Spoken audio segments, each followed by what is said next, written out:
All right, so we're going to start talking about some legal cases from the rideshare community, what's happening, what's going on, who's stealing from who's taking advantage of what. And we're going to start off with this one. Uber wrongfully charged riders downtown congestion fee for months. So we heard about this happening in New York. This one is for Chicago.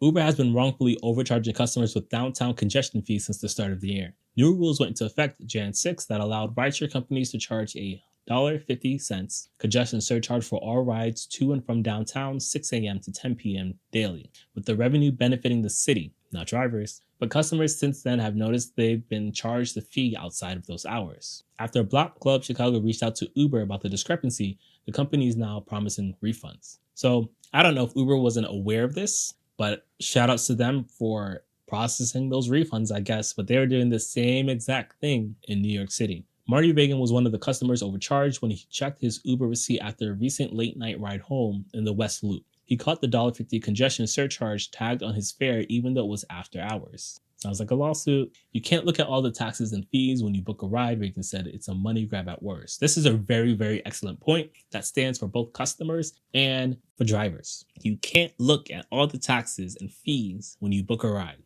That's a very good point. I don't know why I never thought about that. Forget upfront pay. These people want upfront pay. I don't know what else I would call it. Upfront customers now want upfront pay. The same way drivers want upfront pay, but their version of upfront pay would be like crazy. They want the taxes and fees to be included before you make a purchase, and it makes more sense for the passengers to see that. As drivers, we're on the move, we're on the go. I feel like that would be information overload. But I think it'd be fine for a passenger to see where their money is going before they spend their money. I think that's okay. Reagan went back and forth with Uber's customer service chat feature and what he called a moral pursuit to get his money back. The company initially declined to take action on the issue, but after a couple hours worth of effort, he was refunded the charge without explanation. Good on him. I don't have the patience for this. This morality for $1.50, not me, but I'm glad there are people out there who are like that because they make society a better place. It's just not me. Others have been improperly charged the congestion fee by Uber. Block Club found a review of the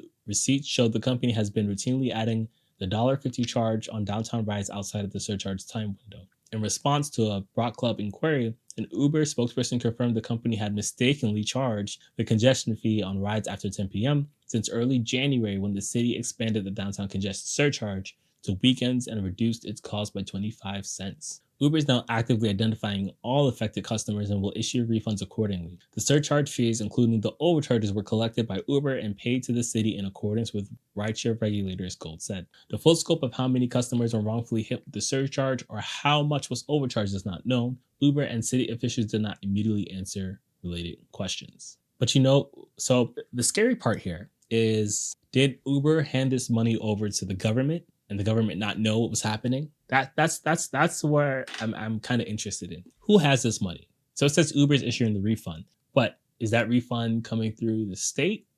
Or the city? Does the city get to keep that money? Interesting to see how this plays out. A spokesperson with the City Business Affairs and Consumer Protection Department also did not answer questions regarding if it was aware Uber was overcharging customers or why. They can answer that. They should answer that. The downtown surcharge tax, intended to battle congestion during high traffic hours in an extensive area roughly between North Avenue and Roosevelt Road, defined as the city's downtown zone, was passed in 2020. All right, we don't need that information. Well, let's move on to the next story.